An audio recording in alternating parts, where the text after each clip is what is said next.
The slot machine screamed its victory at 11:00 p.m. on a Friday night. 47,308 tones in golden numbers flashing above three perfect cactus symbols. Rosa Delgado's hands shook as she clutched the silver dollar from her wedding day. The one she'd played every week for 20 years with her husband Manuel, and then alone for 6 months after pancreatic cancer took him. 20 years of custodial shifts at Desert Winds Casino.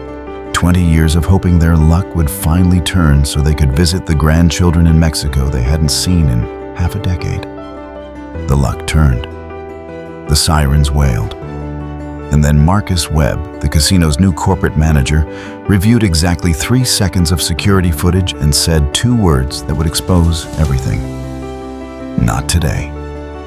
Rosa pressed the button at 11:01 p.m. She'd clocked out at 10:59:58. 3 seconds. That's all it took for Marcus to find his technicality, his loophole, his reason to hand her a $50 gift shop voucher instead of the jackpot that could change her life. Rules protect everyone, he explained with professional courtesy. While Rosa sat frozen in the security office until 2 a.m., unable to move, unable to process that hope had arrived and been stolen in the same breath. In the mobile home next door, 2 people who hadn't spoken to each other in 18 months both noticed their neighbor sitting motionless in her driveway at dawn, still holding that worthless slip of paper. Have you ever watched someone you care about get robbed in broad daylight, dressed up as policy? Stay with us to witness how grief, 3 separate kinds of grief, became the fuel that exposed a corporate scheme targeting the most vulnerable players at a tribal casino, and how a widowed custodian, a guilt-paralyzed accountant, and a compulsively helpful teacher transformed 20 years of scraping by into a fight that would restore dignity to an entire community.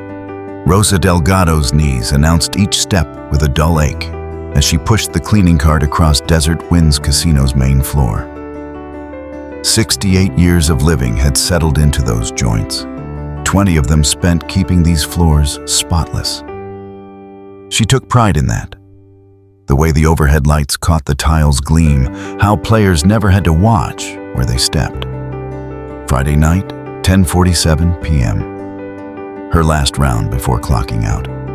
She passed the progressive slot machine near the employee corridor. Desert Fortune, they called it. The digital counter above the reels glowed 47,308 ton, her highest she'd seen in months. Rosa had watched that number climb all week during her shifts. Watched players feed bills into the machine and walk away disappointed. Her fingers found the silver dollar in her apron pocket. She touched it during every shift, a talisman worn smooth by 2 decades of handling. Manuel had given it to her on their wedding day in 1978, back in Hermosillo when they were young and convinced their luck would turn. It always would, he'd promised. Just had to keep playing. She'd kept playing, first with him, every Friday after her shift, sitting side by side at the penny slots. Then alone, for 6 months now, since pancreatic cancer took him. They'd caught it late, skipped too many checkups because groceries came first, rent came first, everything came first except the doctor who might have seen it sooner. Rosa emptied the last trash bin near the casino entrance. Through the glass doors, the parking lot stretched dark and sparse. Her Honda sat in the employee section, faithfully waiting. Soon, she'd drive home to the mobile home that still held Manuel's reading glasses on the side table, his slippers by the door, his coffee cup in the cabinet. She couldn't bring herself to move. But first, Friday ritual. She pushed the cart to the storage closet, logged her cleaning supplies, and walked to the time clock.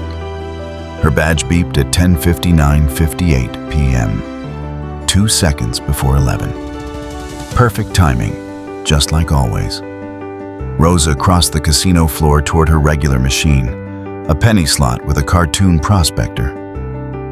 Not the big progressive everyone watched, just her modest corner where she and Manuel used to sit. Her routine never varied. Insert the silver dollar, play for exactly 15 minutes, then drive home. It kept Manuel's promise alive. Their luck would turn. Except tonight, something pulled her past the prospector machine. The Desert Fortune Progressive stood there, $47,318 blazing above empty reels.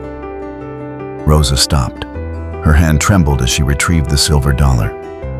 6 months of Fridays alone. 6 months of hoping Manuel was right, that their patience meant something. She inserted the dollar at 11:01 p.m. The button felt warm under her finger. She pressed it. The reels spun, a blur of cacti, cowboy boots, desert flowers. They slowed, stopped. 3 golden cactus symbols locked into perfect alignment. Somewhere in the machine's electronic heart, sirens wailed. Lights cascaded across the screen. The word "Jackpot" flashed in letters that seemed to pulse with her heartbeat. And there, solid and real, 47,318. Rosa's hands shook so hard, she almost dropped the silver dollar. Players turned to stare. A floor attendant jogged over, smiling. "Congratulations. Don't move. We need to verify." She stood frozen, clutching Manuel's dollar against her chest. 20 years. 20 years of scraping by, of choosing between groceries and gas, of postponing the trip to Hermosillo to see their grandchildren because they couldn't afford both rent and plane tickets. Their luck had turned. Manuel had been right all along. Marcus Webb arrived in 4 minutes flat. Rosa watched him approach through a haze of disbelief, still standing at the machine while the sirens cycled through their victory song. Marcus was young, 42 maybe, with the kind of polished efficiency that made her instinctively straighten her spine. He'd been hired 8 months ago, replacing the old manager who'd known everyone's name. "Mrs. Delgado," he smiled, professional and thin. "Big night. Let's get you verified." She followed him to the security office, her heart hammering against her ribs. The silver dollar stayed clenched in her fist, slick with sweat. Marcus gestured to a chair across from a wall of monitors, then sat behind a desk and pulled up camera footage. "Just standard procedure," he said, typing. "We review every major jackpot. Shouldn't take long." Rosa nodded, unable to form words. $47,308 she could pay off the 2 months of back rent since Manuel died. Visit her grandchildren. Sophia would be 8 now, little Mateo 11, and Carlos 14. She hadn't held them in 5 years. Marcus leaned toward his monitor, studying something. His expression didn't change, but his typing stopped. He rewound the footage, watched it again. Rosa's stomach tightened. "Mrs. Delgado, when did you clock out tonight?" 10:59, before 11, like always. "And when did you press the button?" "Right after. Maybe a minute?" Marcus turned the monitor toward her. The footage showed her badge beeping at the time clock, 10:59:58. Then her walking to the machine, inserting the dollar, pressing the button. The timestamp read 11:01. 3 seconds, Marcus said quietly. "I clocked out first," Rosa insisted. "I always clock out first." "I believe you." His tone stayed measured, almost sympathetic. "But I need to show you something." He opened a PDF document, the employee handbook. His finger tracked down to section 7.3.2, highlighting text Rosa had never noticed. Employees may not gamble during scheduled shifts or within 60 seconds of clockout to prevent time theft perception. The words blurred. "But I clocked out." Technically, there's a 60-second buffer period where you're still considered on duty. It's to protect both employees and the casino from liability issues. You press the button at 11:01, within that buffer. Rosa stared at the screen. 3 seconds. 3 seconds between hope and this. "I'm very sorry, Mrs. Delgado." Marcus printed something, a voucher. But according to policy, this win has to be voided. I can offer you $50 in gift shop credit and return your silver dollar as a gesture of goodwill. The paper sat between them. $50. Not $47,318. $50. I gave you 20 years, Rosa whispered, and we appreciate your service. But rules protect everyone. They keep things fair. Fair. The word hung in the air like the ghost of the sirens still echoing in her ears. Marcus waited, patient and immovable. Rosa took the voucher with numb fingers. He handed her the silver dollar. You're free to go, Mrs. Delgado. Again, I'm sorry this policy exists, but it's important we follow it consistently. Rosa sat in that chair until 2:00 a.m., unable to move, unable to process. Marcus eventually left, turning off most of the lights. Security checked on her once, asked if she needed anything. She shook her head. At dawn, she drove home, parked in her driveway, didn't go inside. The silver dollar felt heavy in her hand. Manuel's promise, kept for 20 years, delivered and stolen in the same breath. Their luck had turned, just not for them. George Brennan woke at 5:47 a.m., 3 minutes before his alarm. He'd been doing that for 18 months, waking early, as if his body refused to be caught off guard by anything else life might throw at him. He dressed in the master bedroom that no longer felt like his, careful not to make noise that might carry to the spare room where Linda slept. They'd divided the mobile home into territories after Jacob's funeral, moving around each other like cautious diplomats in a demilitarized zone. The kitchen counter held Linda's note from yesterday, volunteering at Library 9-4, leftover casserole in fridge.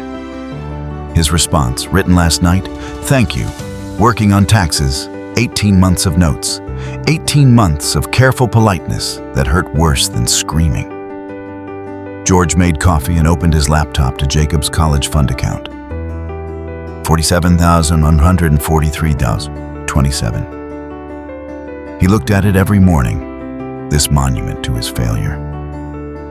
He'd been an insurance adjuster for 40 years, trained to assess risk, identify warning signs, calculate probability of loss.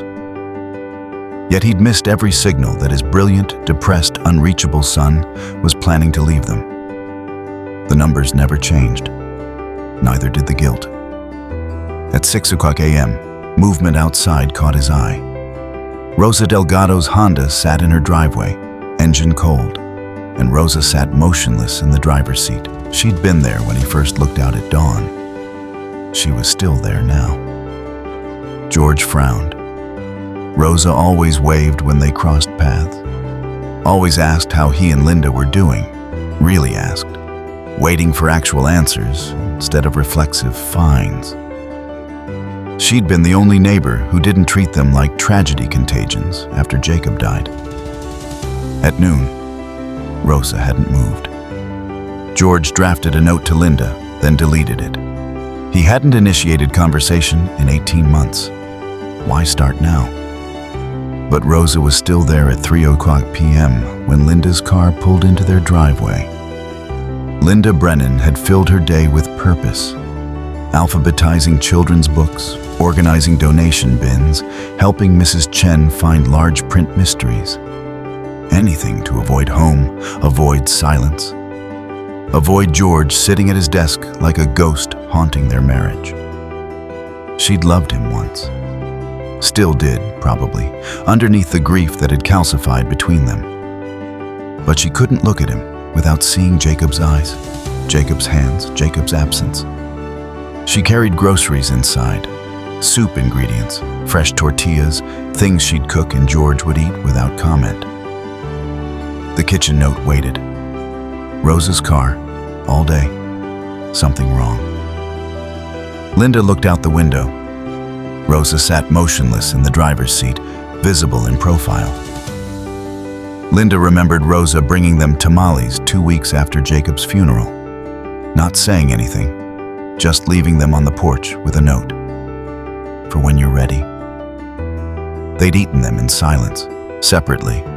The best meal either had tasted since everything ended.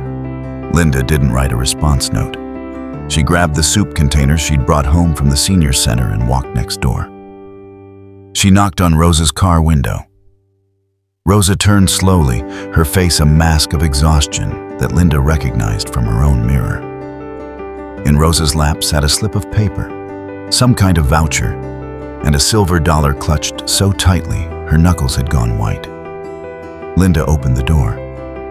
"Rosa? Honey, how long have you been out here?" Rosa's voice came out broken. "Since last night. I can't. Come inside. Let me help you inside." Linda guided Rosa out of the car, supporting her weight. Rosa moved like someone who'd forgotten how bodies worked. They made it to Rosa's front door. Inside, everything was exactly as Linda remembered from 6 months ago when she'd attended Manuel's funeral. His reading glasses on the side table, his slippers by the door, the coffee cup he'd used every morning still in the dish rack. Rosa collapsed onto her couch, still clutching the voucher and the silver dollar. "What happened?" Linda asked. Rosa's answer came through tears. "I won." Linda texted George at 4:47 p.m. "Come to Rosa's, now." She didn't expect a response. They didn't do conversation anymore, just logistics via notes. But at 4:51, she heard footsteps on Rosa's porch, and George appeared in the doorway with his tablet, looking uncertain. "She won?" he asked, his first direct words to Linda in 3 weeks. "Show him," Linda said gently to Rosa. Rosa handed George the slip of paper. A Desert Winds casino gift shop voucher for $50. Then she explained everything through tears. 20 years of Friday nights, Manuel's lucky silver dollar from their wedding, the progressive jackpot at $47,318, 3 perfect cactus symbols, the sirens and lights and hope flooding through her for the first time since pancreatic cancer took Manuel 6 months ago. And Marcus Webb, the security footage, the 60-second rule. Not today. George's expression shifted into something Linda hadn't seen since Jacob's death. Focus. He photographed the voucher from multiple angles, then looked up. "Do you have documentation? Players' club statements? Anything showing your history there?" Rosa retrieved a folder from her kitchen drawer. Inside, years of monthly statements from Desert Winds Casino. George spread them across the kitchen table, his fingers already calculating. 43,127 deposited over 20 years, he said after 10 minutes. Manuel played too? Every Friday. We'd clock out, play 15 minutes, go home. It was... Rosa's voice broke. It was ours. He always said our luck would turn, that we'd visit our grandchildren in Hermosillo someday. Linda sat beside Rosa, holding her hand. "How long since you've seen them?" 5 years. Sophia is 8 now. Mateo's 11. Carlos is 14. I have pictures, but... She gestured helplessly. Plane tickets cost money. Manuel's disability didn't stretch, and after he died, without his income... George photographed every statement while Linda made tea. This was familiar. George processing data, Linda providing comfort, both of them functioning in parallel without intersection. Except now they occupied the same room, working the same problem. "Marcus said you pressed the button 3 seconds after clocking out," George said. "At 11:01, he claimed that violated a 60-second buffer policy. I clocked out at 10:59:58, Rosa insisted. "I always clock out first, always." "Did he show you the security footage?" "Once, in his office. But he wouldn't give me a copy. Said it was casino property." George looked at Linda, really looked at her for the first time in months. We need that footage. How? Linda asked. He's not going to hand it over. Then we document everything else. Build a timeline, look for patterns. George's voice held energy Linda had forgotten he possessed. Rosa, do you know other people who play there regularly? Other long-time customers? Yes, many. Mostly older people like me. Rosa hesitated. It's community.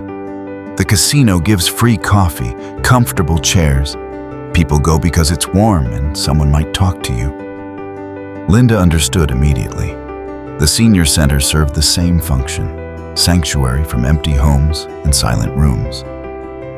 I volunteer at the senior center, Linda said. I can ask around, carefully. George nodded, then caught himself interacting with Linda like a partner instead of a stranger. The moment stretched awkwardly. Rosa broke it. Why are you helping me? You don't have to. Yes, we do, Linda said firmly. You brought us tamales when no one else knew what to say. George added quietly. You waved every morning. You asked how we were and waited for real answers. Rosa started crying again. Linda held her while George returned to photographing documents. And outside the window, the desert sun set on a day that had started with isolation and ended with something neither George nor Linda had felt in 18 months. Purpose. At 9 o'clock, George spoke his first complete sentence to Linda since Jacob's funeral. Then we get our own evidence. Linda heard hope in his voice. Fragile, barely there, but present. It was the sound of someone remembering how to fight. Sunday morning, George woke with purpose for the first time in 18 months. He made coffee, opened his laptop, and built a timeline the way he used to build insurance claim assessments. Methodical, forensic, irrefutable. Rosa's clock out. 10:59:58 p.m. Button press, 11:01 p.m. 3 seconds. Marcus Webb's 60-second buffer rule appeared nowhere in the 1999 employee handbook Rosa had kept in her files, only in a policy addendum dated September 2024, 1 month after Desert Entertainment Holdings installed Marcus as manager. George cross-referenced corporate records. Desert Entertainment Holdings, a private equity firm specializing in operational turnarounds of struggling properties. Marcus Webb, MBA from Arizona State, 7 previous positions in 8 years, each lasting exactly long enough to boost quarterly earnings before moving on. His LinkedIn profile promised efficiency optimization and waste reduction. Apparently, elderly jackpot winners counted as waste.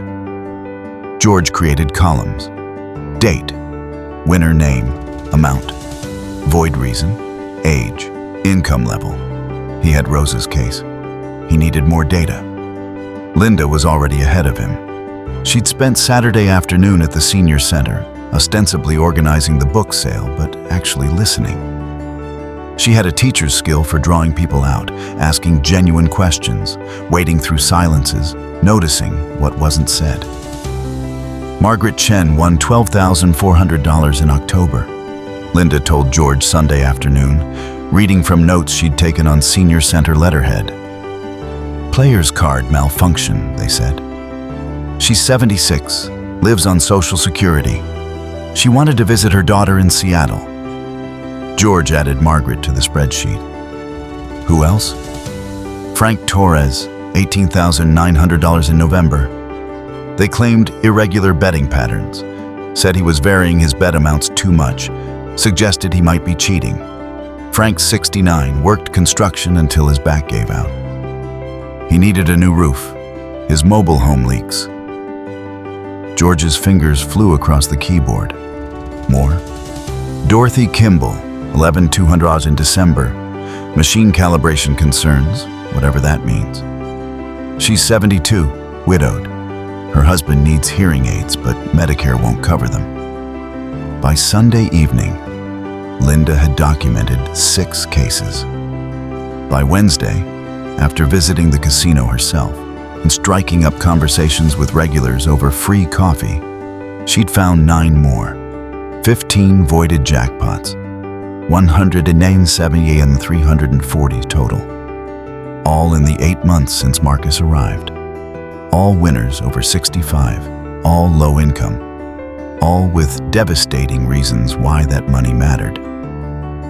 George created visualizations, bar graphs showing the spike in voids after Marcus's hire date, pie charts demonstrating that 100% of voided winners were elderly, while 0% of high roller wins faced scrutiny.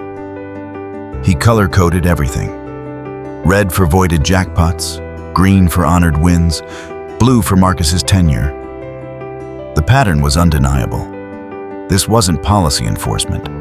It was systematic targeting. Wednesday afternoon, Rosa received an envelope from the mobile home park office. Inside, an eviction notice, 2 months behind on rent, in 400 total. Without Manuel's disability income, she'd been drowning. The notice gave her 30 days. Linda and George brought their findings to Rosa's mobile home Wednesday evening. George spread printouts across her kitchen table while Linda made tea. Neither of them would drink. 15 people, George said. All elderly, all struggling, all robbed. Rosa stared at the spreadsheet, her face hollowed by exhaustion. What's the point?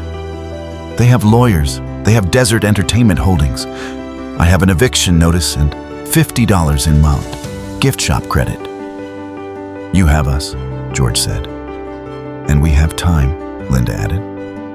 Rosa looked between them. This couple who'd lived next door for 3 years but only really appeared after their son died. And she started waving, started asking how they were, started maintaining normalcy when theirs collapsed. Why? Rosa asked.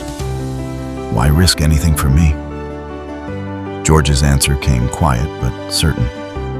Because when Jacob died, everyone meant well, but no one sat with us. You did. Linda nodded.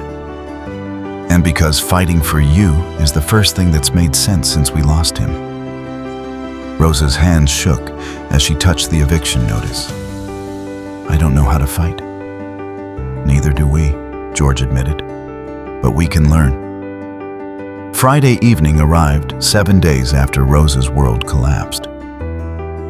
Linda knocked on her door at 6:45 p.m., carrying a casserole dish and an idea that felt both audacious and necessary. What if we recreated your Friday ritual? Linda asked. But here, not the casino. Rosa looked uncertain. I don't have... Manuel and I used to play dominoes. But we stopped when money got tight. Fridays became about the slots instead. I have dominoes, George said, appearing behind Linda with a wooden box Rosa recognized from Jacob's childhood visits next door. My father's set. Haven't touched it since... He stopped, then continued. Since Jacob used to play. At 7 o'clock p.m., they gathered around Rosa's kitchen table. George opened the box, ivory tiles worn smooth by generations of hands. The rules came back slowly. Rosa teaching them Manuel's version of Mexican Train, a game where strategy mattered less than company. Manuel always said the double 12 had to be placed with ceremony, Rosa explained, demonstrating. Like this, with respect for luck. George placed his first domino carefully. Linda matched it. They played 3 rounds before anyone laughed. But when Rosa told them about Manuel's elaborate victory dances, something shifted. The kitchen filled with stories instead of silence. Saturday morning, George returned to his laptop with renewed focus. He researched casino regulatory frameworks, tribal gaming commissions, and the legal precedents around disputed jackpots. His spreadsheet grew to include case law citations and regulatory contact information. Linda spent Saturday at the senior center, this time asking direct questions. She'd learned that careful listening revealed more than interrogation, and her 30 years teaching elementary school had taught her how to make people feel safe enough to share hard truths. By Sunday afternoon, she'd documented 15 voided jackpots totaling $178,340. Each story carried specifics that broke her heart.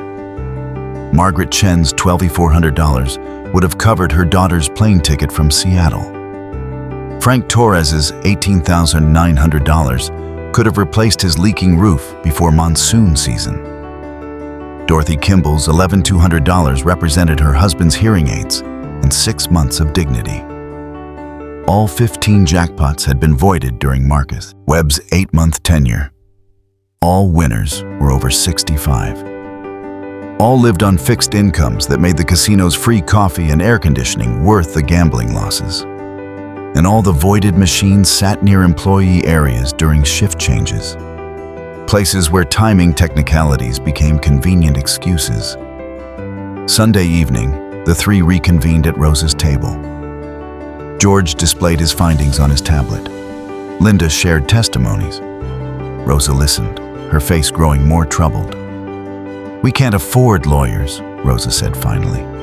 "And even if we could, they have Desert Entertainment Holdings. They have corporate attorneys and unlimited money." "We don't need lawyers yet," George said. "We need the tribal council. And we need the original charter," Linda added.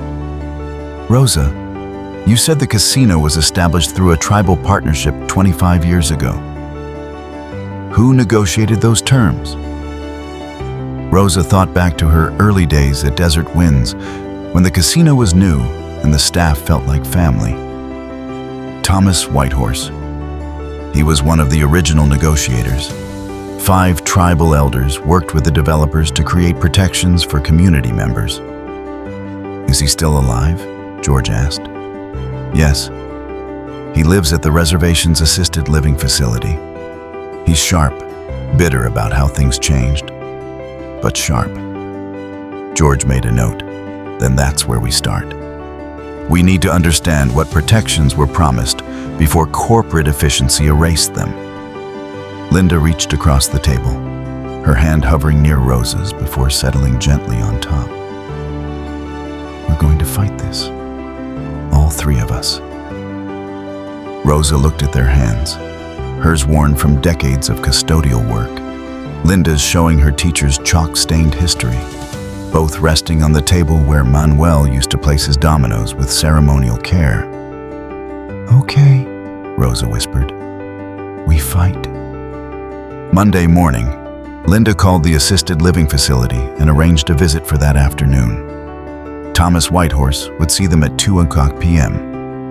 They drove together in Linda's sedan, the first time George had ridden with her anywhere in 18 months. The silence felt different than before.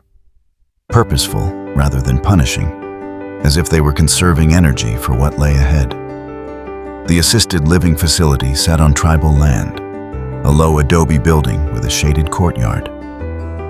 Thomas Whitehorse waited in his wheelchair near the window, dressed in a traditional ribbon shirt, his silver hair braided. At 81, he radiated the kind of authority that came from surviving long enough to watch promises break.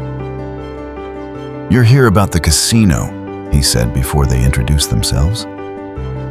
"I've been waiting 25 years for someone to care."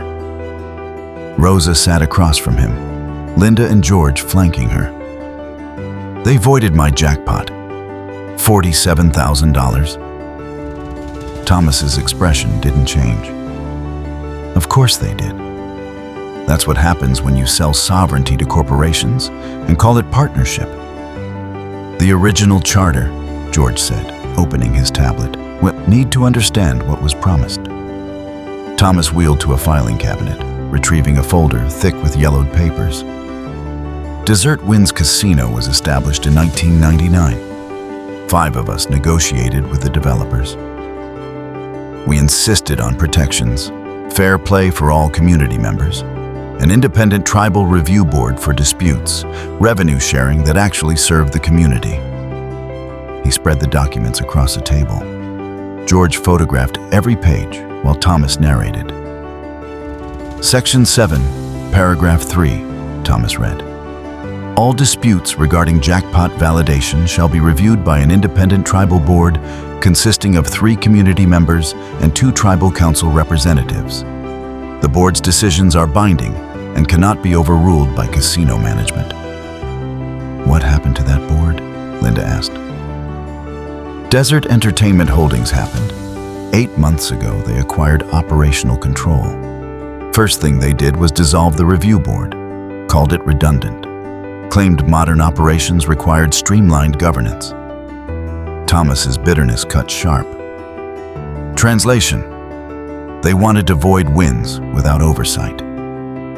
Rosa leaned forward. Can we restore it? If the tribal council votes to enforce the original charter. But the council is split.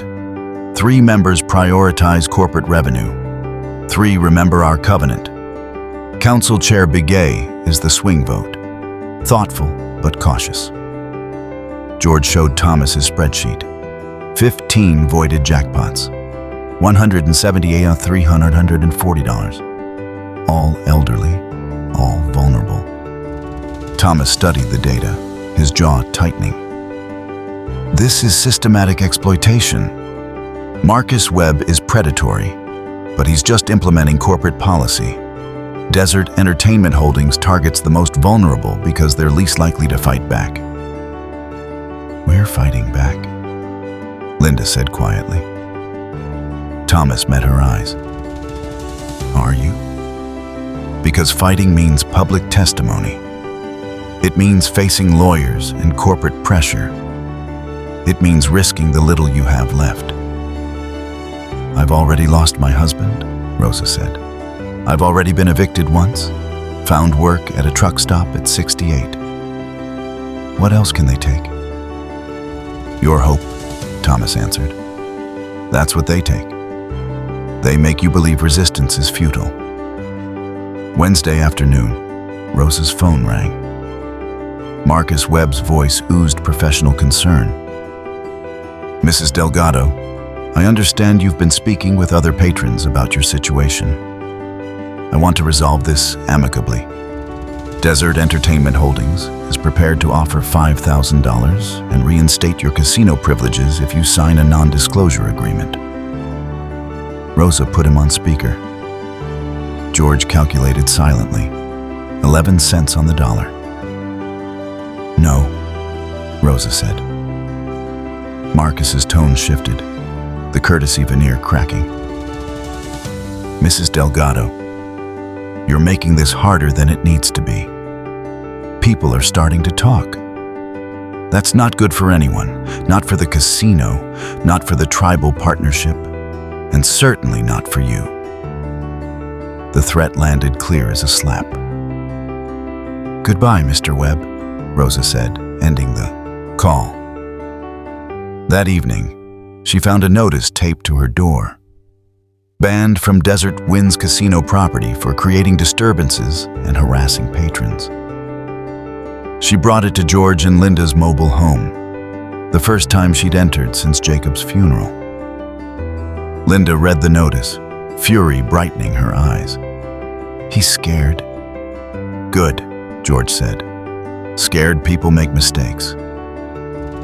Thursday evening, the senior center's community room filled with 15 people who'd learned that hoping was dangerous. Linda had set up chairs in a circle, a teacher's instinct for creating safe space, and provided coffee and cookies nobody touched. Dorothy Kimball arrived first, clutching a worn notebook. She was 72, white, working class, with the careful posture of someone who'd spent a lifetime making herself small. I've kept records, she said quietly. Every visit, every win, every loss. 43 years.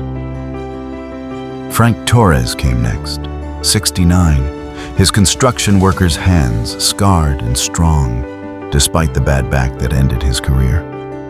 He sat heavily, studying the floor. My roof leaks. Monsoon season's coming. I won $18,900. Would have fixed everything. Margaret Chen, 76, brought photographs of grandchildren in Seattle. She spoke softly, her Mandarin accent still present after 50 years in America. "My daughter sent these. I haven't seen them in person since they were babies." George waited until everyone arrived, then stood. His presentation was methodical. 15 voided jackpots, 178,340 stolen, 0 high roller voids during the same period. Color-coded charts showed Marcus Webb's tenure as a red spike of exploitation against 25 years of relative fairness. "This isn't bad luck," George said. "It's systematic targeting." Linda proposed attending the April 5th Tribal Council meeting together. Several people shook their heads immediately. "They'll ban us permanently," Dorothy said. "The casino, it's not just gambling. It's where I see people. Free coffee, air conditioning. I can't lose that." "I need the comp meals," Frank admitted. "Some days, it's all I eat." Rosa had been silent, listening. Now she stood, her spine straightening despite the shame of speaking. "I gave them 20 years. I cleaned their floors, their bathrooms, their machines. Manuel and I played every Friday, hoping our luck would turn. It did turn. They just stole it." Her voice grew stronger. "Manuel died believing we'd visit our grandchildren someday. That promise kept him going through chemo, through pain. And when I finally won enough to honor that promise, Marcus Webb took 3 seconds of footage and called it policy." She looked around the circle. "I'm terrified too. But I'm more terrified of living the rest of my life knowing I let them get away with it." By Sunday, 12 of the 15 agreed to testify. Linda coached each person privately, helping them shape their stories without re-traumatizing. George prepared packets for each council member: data, testimonies, photographs of broken roofs and grandchildren never met. Saturday night's domino game was subdued. The weight of Monday's confrontation pressed down on all 3 of them.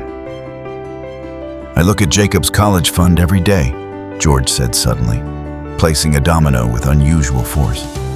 $47,000. A monument to failure. Linda's hand froze mid-reach. They hadn't said Jacob's name aloud to each other in months. "It wasn't failure," Linda said carefully, directly, the words she'd rehearsed alone 1,000 times. "It was love, with nowhere to go." George's eyes filled. He didn't look away.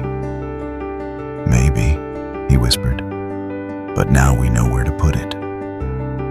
They finished the game in silence, but something had shifted.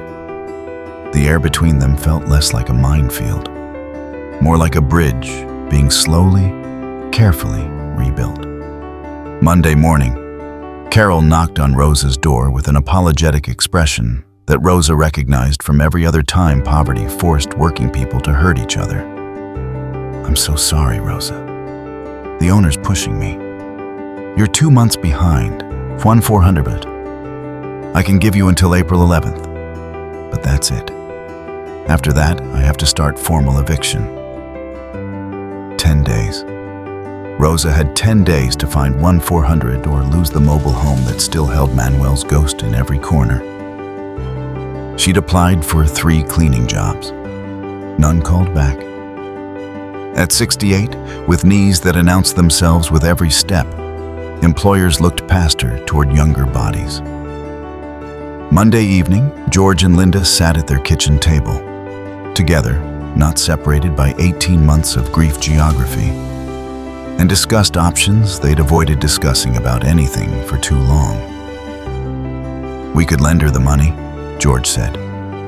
"We have savings." "She won't accept it," Linda replied. "You know she won't.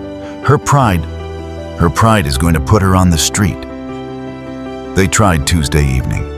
Rosa refused before they finished the sentence. "You've done enough. More than enough. I won't take your money." Wednesday, Rosa missed domino night. George and Linda waited at her empty table, playing two-handed dominoes in silence. At 8:30 p.m., Linda called. Rosa answered from a truck stop 40 miles away. Night shift at the diner, only place that would hire me. $7 an hour plus tips.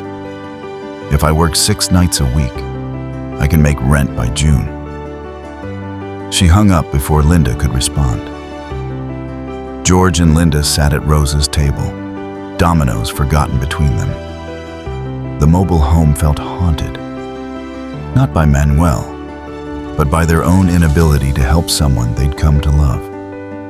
Thursday morning, Carol posted a 72-hour final notice on Rosa's door.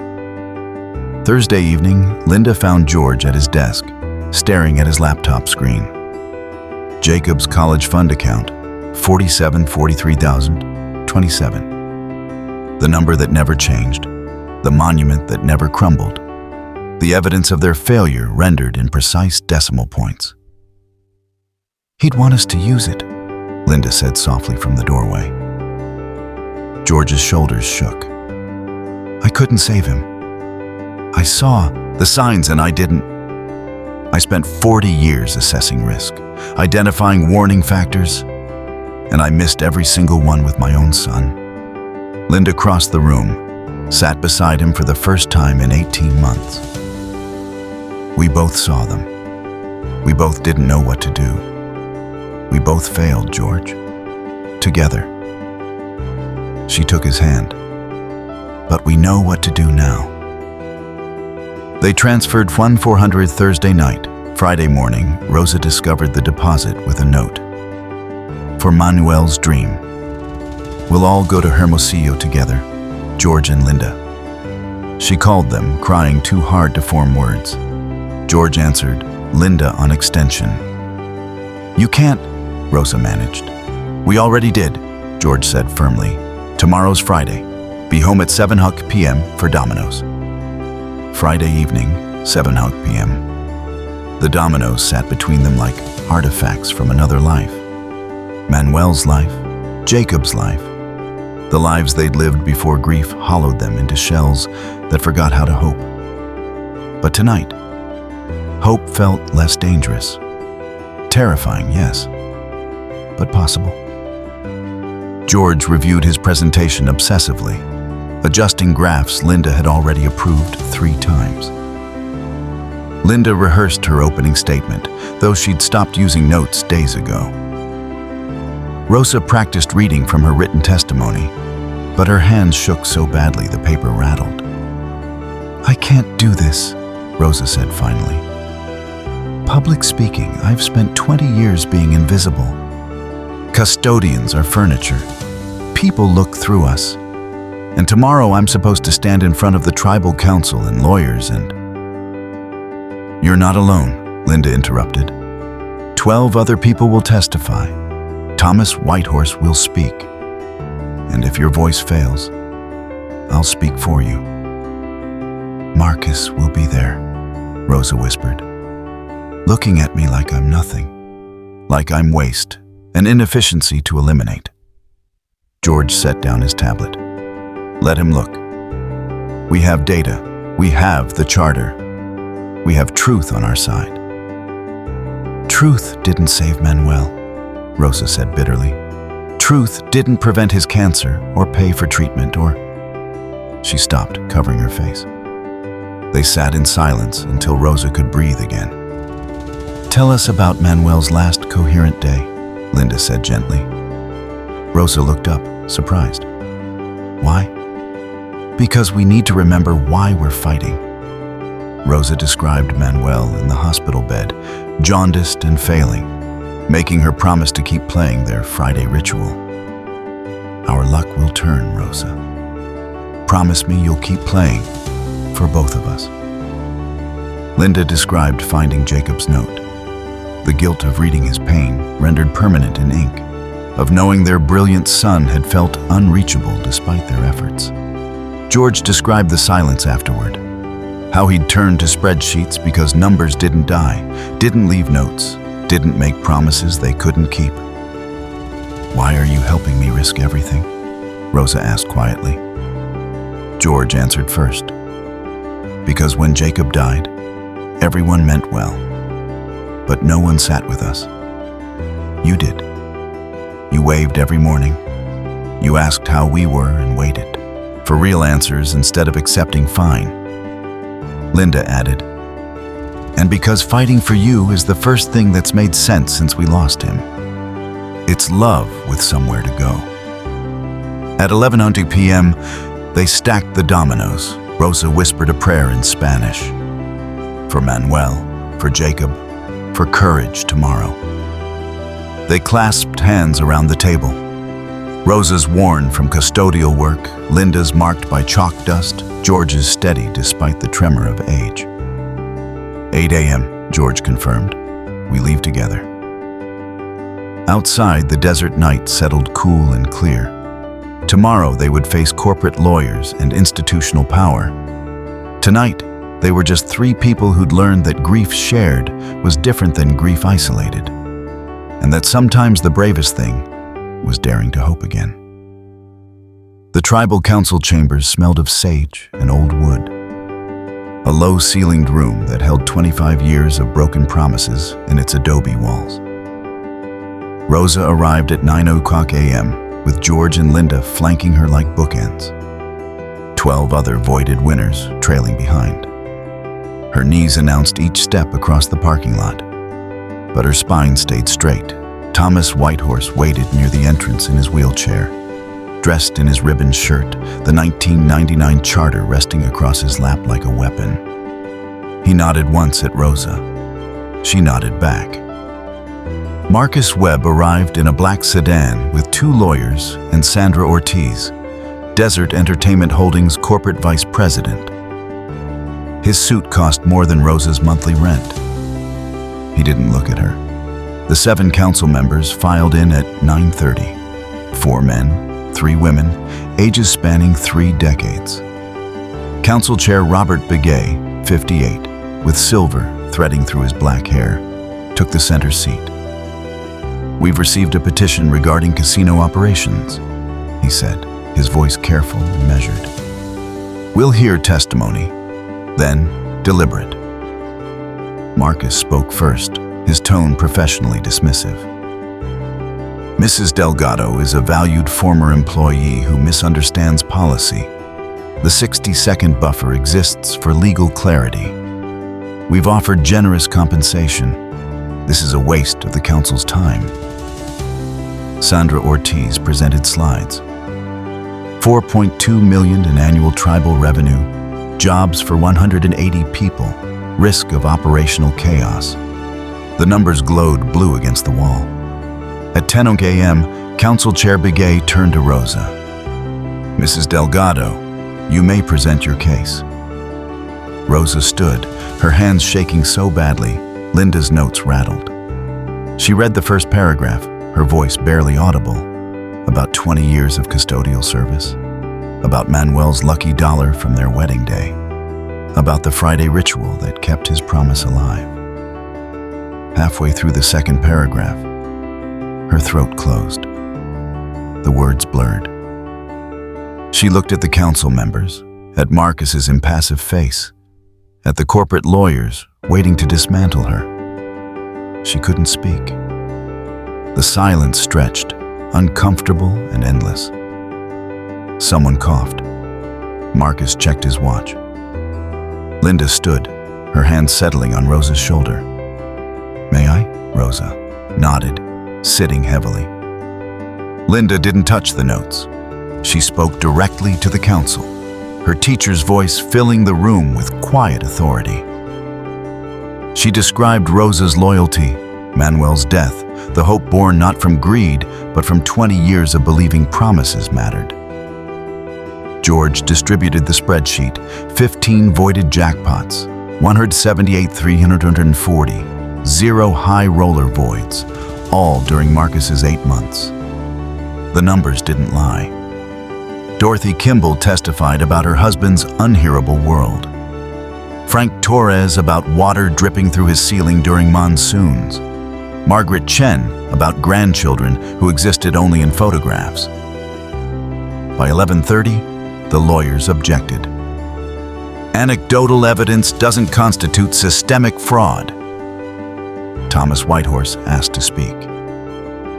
Thomas wheeled to the front of the chamber, the 1999 charter open across his lap.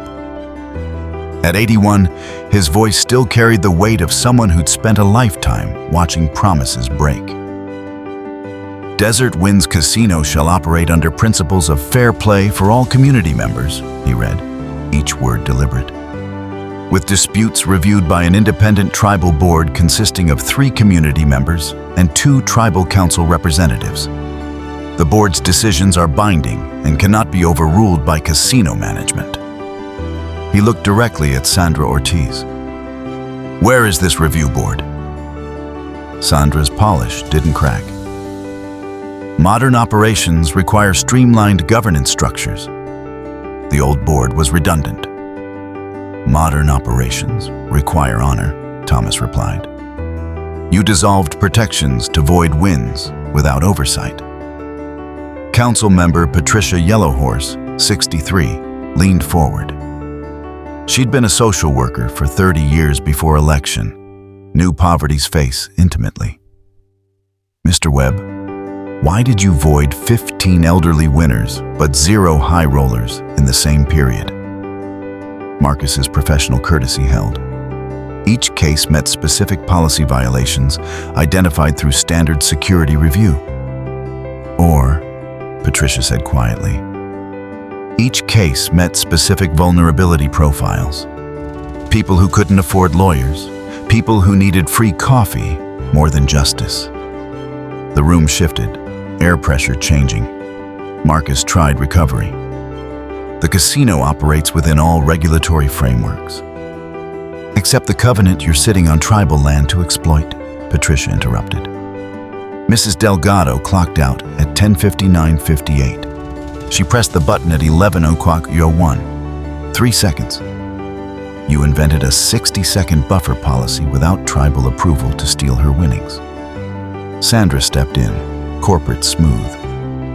With respect, council member, we're discussing operational efficiency that generates millions. We're discussing theft, Patricia said flatly. Systematic, calculated, targeted theft from the most vulnerable members of our community. Call it what it is. George spoke for the first time, his voice steady despite the tremor in his hands. My wife and I lost our son 18 months ago. Rosa was the only neighbor who sat with us, who asked how we were and waited for real answers, who maintained normalcy when ours collapsed. He looked at the council members. You want efficiency? Here's efficiency. 15 people robbed of $178,340. 0 accountability. Maximum profit extraction from minimum power populations. That's not business. That's predation. Council Chair Begay raised his hand for silence. We'll recess until 2 p.m. for deliberation. As the council filed out, Marcus approached Rosa in the parking lot. You've made powerful enemies today, Mrs. Delgado. George stepped between them. And powerful friends. Marcus walked away. Rosa sat on a bench, exhausted, terrified, somehow lighter. Linda and George sat beside her. They didn't speak. They didn't need to. The battle wasn't finished.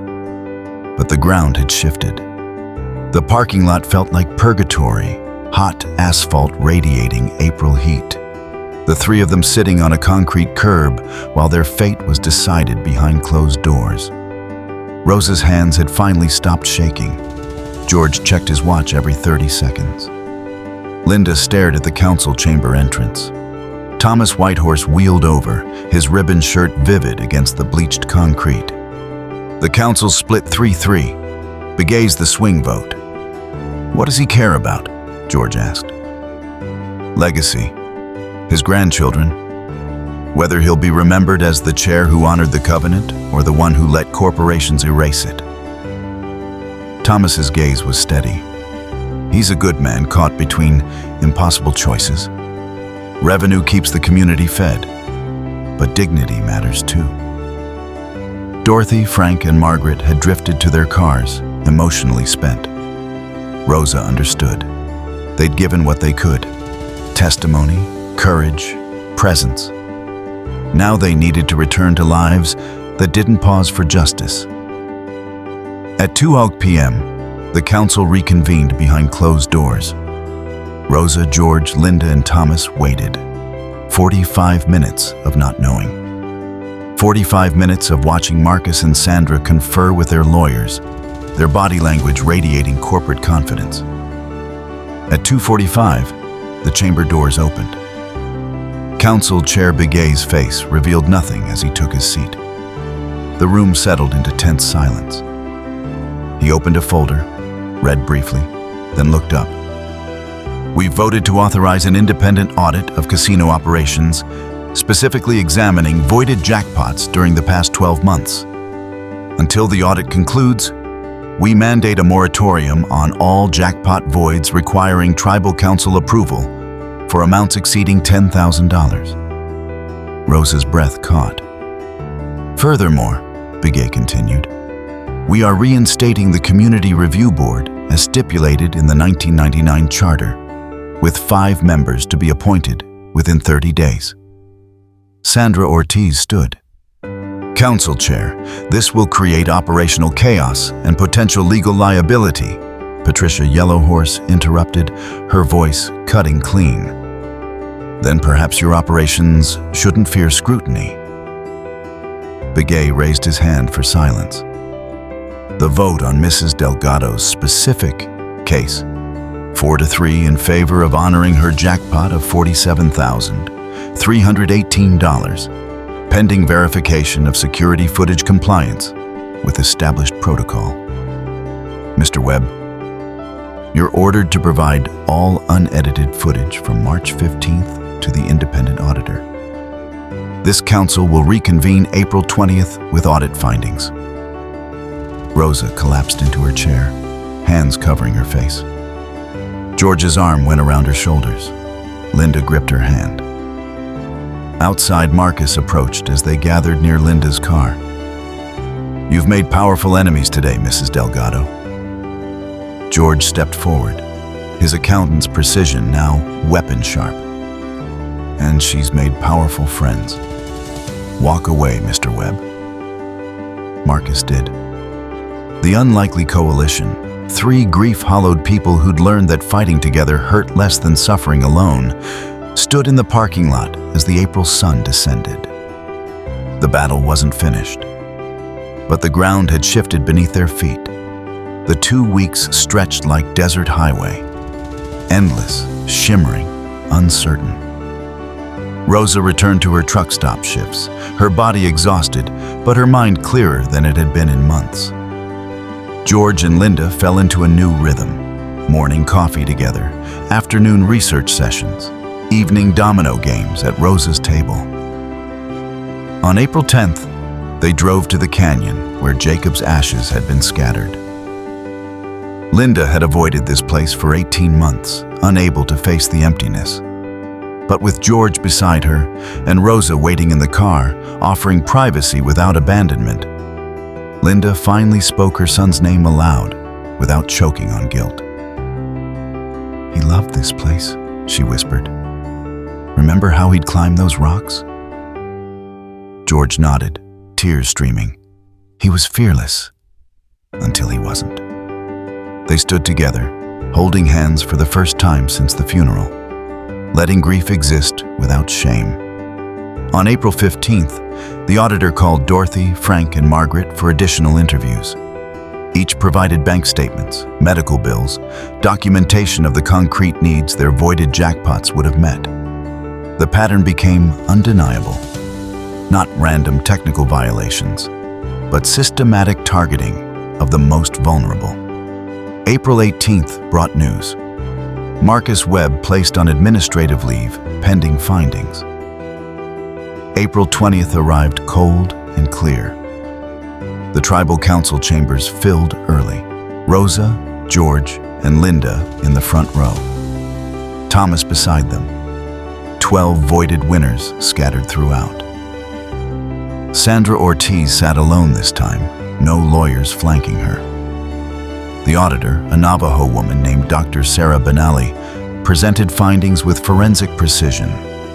23 voided jackpots totaling $287,560 over 8 months, all from low-income elderly patrons, compared to 2 voids totaling $8,400 in the previous 8 months. And those 2 involved documented machine malfunctions. She displayed Rosa's security footage. Mrs. Delgado clocked out at 10:59:58 p.m. She pressed the button at 11:01 p.m., 3 seconds later, fully compliant with all established regulations. The 60-second buffer policy was implemented by Mr. Webb unilaterally, without tribal council approval, in direct violation of the 1999 Charter's Fair Play Covenant. Council Chair Begay's voice was steady but firm. We are honoring all 23 voided jackpots. Desert Entertainment Holdings will fund the payments within 30 days or forfeit operational control. Mr. Webb's employment is terminated effective immediately. Sandra Ortiz accepted the terms. Corporate pragmatism recognized when fighting cost more than settling. Rosa would receive her check within 5 business days. In the parking lot afterward, Thomas gripped Rosa's hand. You did what 5 of us couldn't do 25 years ago. You made them honor their word. Rosa shook her head.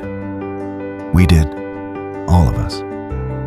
The check arrived Friday, April 26th. Rosa held it at her kitchen table, this piece of paper representing 20 years of hope, 6 months of grief, and 3 weeks of fighting. George and Linda sat across from her, dominoes forgotten between them. I'm booking 3 tickets to Hermosillo, Rosa said. We leave May 8th. Rosa, you don't have to, Linda began. You gave me your son's future when you paid my rent. Let me share Manuel's dream. They couldn't argue. Some debts transcended money. May 3rd, the Tribal Council installed a bronze plaque at Desert Winds Casino. Community Fair Play Covenant. In honor of all members, 1999 forever. Thomas dedicated it, his voice carrying across the assembled crowd. Rosa stood beside him, flanked by George and Linda, their chosen family visible to anyone watching. May 5th, they returned to the canyon. This time, all 3 went together. George carried the small urn with Jacob's remaining ashes, the portion they'd kept, unable to let go completely. Now, with Rosa's steady presence, they scattered them into the desert wind. Linda spoke first. We loved you. We failed you. We're learning to live with both. George added, You'd have liked Rosa. You'd have told us to stop being idiots and talk to each other. Rosa whispered in Spanish, a prayer for all children lost too soon. May 8th, they flew to Hermosillo. Rosa's grandchildren, Sofia, 8, Mateo, 11, Carlos, 14, met them at the airport, tentative at first with these strangers their abuela brought. But children forgive quickly, and by evening, George was teaching Carlos dominoes while Linda braided Sofia's hair. They spent 4 days in Manuel's childhood village, ate at his family's table, visited his grave where Rosa left the silver dollar that had started everything. You were right, mi amor, she whispered. Our luck turned, just not how we expected. The flight home was quiet. Linda held George's hand. Rosa clutched a photo of her grandchildren, their faces bright with joy. Back in the mobile home park, they unpacked together.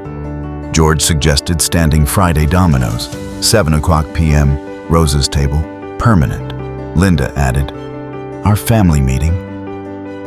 Rosa framed the photo above the domino table, right beside Manuel's lucky dollar she'd retrieved from his grave. Some promises were worth keeping forever. Their chosen family, built from loss but defined by presence, began its next chapter together. Outside, the desert night settled cool and endless. Inside, three people who'd learned that grief shared was different than grief isolated shuffled dominoes and laughed, the sound carrying through thin walls into the darkness.